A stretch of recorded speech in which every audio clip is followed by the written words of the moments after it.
Hello and welcome back to Down the Track. Today we'll be reviewing the first one day between India and England. India winning by 66 runs. It was a brilliant game of cricket, a very high scoring game.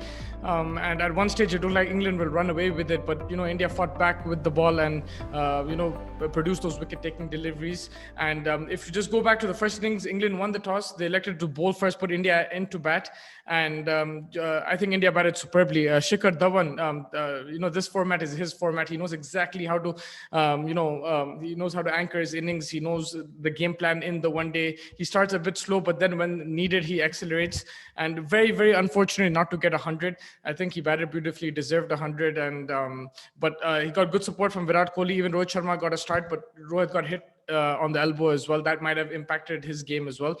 But then after that, it was KL Rahul and Krunal Pandya. Unbelievable. Krunal Pandya, the fastest 50 on debut ever. And it was a wonderful innings. He counterattacked beautifully. He gave Rahul that support. Was picking the boundary with ease, especially on the leg side. He's very strong, Krunal Pandya, and I think he batted brilliantly. KL Rahul finding his feet finally, batting his way back to form. You could see he was struggling with timing. It's a confidence thing, but then the 50 over game, unlike the T20 game, it gives you a bit more time to settle, work the singles. You can face more deliveries, get your eye in, get used to the pitch, whereas T20 you need to get going quickly, and that's where he was getting out. But here he took his time, and I think he batted wonderfully, especially towards the end of his innings. 62 or 43 balls, striking at 144. I think he's back in it now. KL Rahul, he just showed what a class player he is. Some of his shots beautiful. Just the timing is just incredible. Like picking it over deep mid wicket or straight or even through covers. Rahul batted brilliantly. And yeah, just another word on Krunal Pandya. I think on debut to bat with so much confidence is just outstanding. And it was a difficult time because England actually clawed their way back after the Dhawan Kohli partnership. India lost a few quick wickets. Iyer got out as well. Dhawan Kohli both got out, so they were like around 200 for 5 at that stage. It looked like India might just get 260 to 70, but they ended up 317 because of that partnership between Rahul and Pandya. And Krunal is the one. They lost Hardik as well during that time. So Krunal is the one who started the counter attack, and he was picking the boundaries. I think the way he played Wood as well, he used his pace, hit him over third man. That was very smart batting. And yeah, I think it was a really good score posted by India, but then it was a really good pitch to bat on as well. The ball was coming onto the bat, and there was supposed to be dew. We didn't see much of it, but 317 I think was a highly competitive score, but not a match-winning score because this England team is just incredible the way they play their ODI cricket, and we saw that straight away in the second innings. Johnny Bairstow, what an unbelievable innings! I think he batted magnificently. Picking the boundary with ease. He took his time as well, like in the first couple of overs, but then after that he just launched. And when he starts hitting, he just keeps on going. He doesn't stop, and that momentum is key. He keeps the pressure on the bowlers. That pressure with Krishna over, I think he took 20 odd runs off it. And that was the game changer. That's where the momentum swung England's way. And he didn't look back. He just kept hitting. Jason Roy was there giving him good company. And the good thing is Jason Roy wasn't trying to match him shot for shot. He was playing his own game. He wasn't getting as much strike. And even when he was sensible, taking the single or blocking it out and letting Bairstow go. And Bairstow went. And at one stage, 130, like in 13 overs, it looked like the game would be done because England had so much batting to come. And, I think, Johnny Bairstow after that Torrey Test series, he's just come out a different player. He's a different white ball player altogether, and it was such a brilliant innings to watch. But after he got out, I think England's middle order crashed. They crashed completely. The thing is, it wasn't like they were trying to catch up with the run rate. The run rate was under 6 because of Bairstow. Because of that innings, they were under 6, and they needed like 115, 180 balls. So I think it was chaseable, even though 300 is a big score. It is chaseable. They just need to play sensible cricket. I think India bowled really well. Credit to Prasidh Krishna. He got smashed in the first few overs, especially his third over. Johnny Bairstow punished him. But the way he came back, started using variations. Probably he was nervous, but he was bowling at the same line in length, like the test match line length. I think he changed that up. He started varying his pace, bowled the full delivery as well. And he started picking up wickets. And Shardul Thakur, this guy's a wicket-taking machine. Whenever they need a wicket, he'll get you a wicket. He was getting hit 11 runs and over as well initially, and he came back, took 3 wickets in a couple of overs, and big wickets of Morgan, Bairstow, and Joss Butler. Those were 3 big wickets. So credit to Thakur, his slower ball as well. We saw in the T20s is very useful.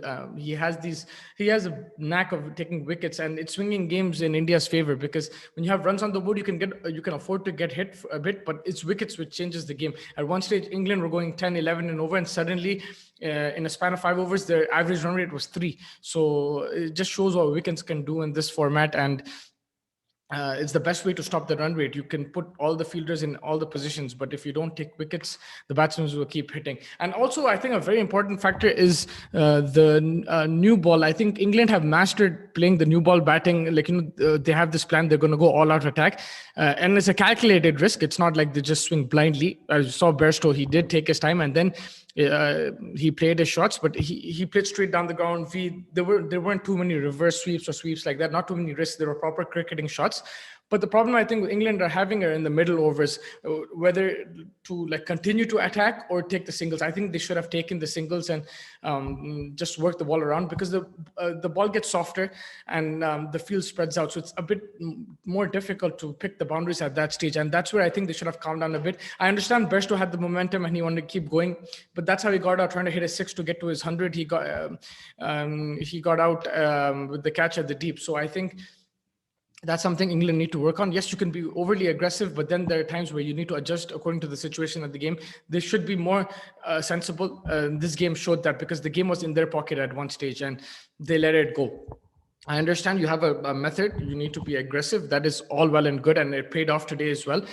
But at the same time, there's no, if you finish the game in 30 overs or 40 overs, not different. A win is a win. So they try to finish it off early, and they just it didn't pay off. So I think the likes of Bairstow, Roy, Morgan, Ben Stokes, these guys will need to, get their thinking hats on and be more patient, work the singles. They have the batsmen to hit, no problem. They can switch gears quickly. But I think switching gears is the important thing. Right now, they're going in one gear or the other. So they need to switch gears, and they need to understand they have that ability to, catch up with the scoring rate. So sometimes you need to be sensible. It's great that they're playing aggressive brand of cricket. They won the World Cup like that, but at the same time, you have to adjust to situations, and I felt today they didn't do that. But yeah, when it comes to the Indian bowlers, I think, like I said, credit to Prasidh Krishna and Shardul Thakur, but Bhuvneshwar Kumar, he's shown, what a bowler. He is so skillful. He's extremely skillful, gets the ball to come in, go out with the new ball. Then with the older ball, he gets the Yorkers. He has 3 different types of slower deliveries: the off cutter, the knuckle ball, the back of the hand. Just so skillful. When he's fully fit, he's probably one of India's top bowlers, if not the best, because he has that experience as well. So under pressure, he'll give you those death overs. And again, there was a partnership between Moeen Ali and Sam Curran. Bhuvi came, broke that partnership, picked up wickets, and ended the game right there and then. So credit to him. His role in the team is very important. I think Kuldeep Yadav had a poor game. I feel bad for him. He had such an amazing start to his career, but the last year or so has been a complete dip in form.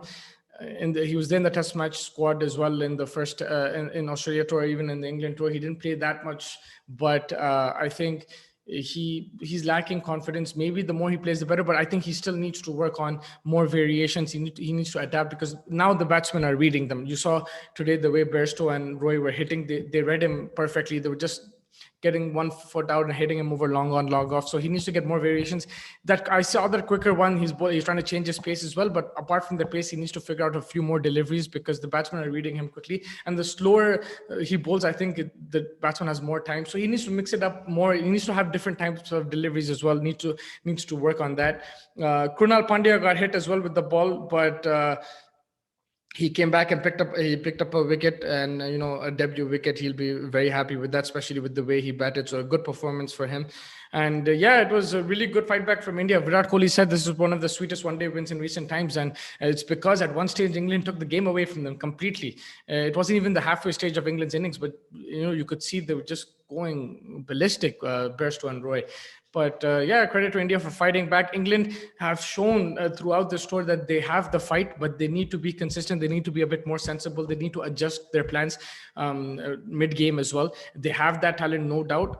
With the ball, I think they fought back well, but then in the end overs, Mark Wood again, was trying to hit that line in length. In the death overs, you need to vary your pace. You need to bowl the Yorkers. I think he needs to work on that, because he's bowling line in length. They're using his pace and they're hitting him. So they'll need to work on their death bowling. Opening bowling, yes, the pitch was good good to bat on. India batted sensibly, and so it was. I think the bowled well England and in the first and over Sam Curran and Wood, but the death bowling and middle overs bowling they will need to improve. Their fielding was exceptional, but then there were parts Moeen Ali dropped a catch, and I think Dhawan added 30-40 runs after that. So they need to they have some exceptional fielders. They did well. One or two mistakes do happen. That's okay.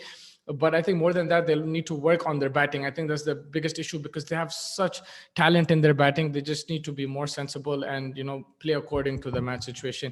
But I think that sums up the podcast for today. That was the match review between India and England. Thank you so much for joining me. I hope to catch you after the second one day. Until then, enjoy your time. Make sure you like and subscribe to the video.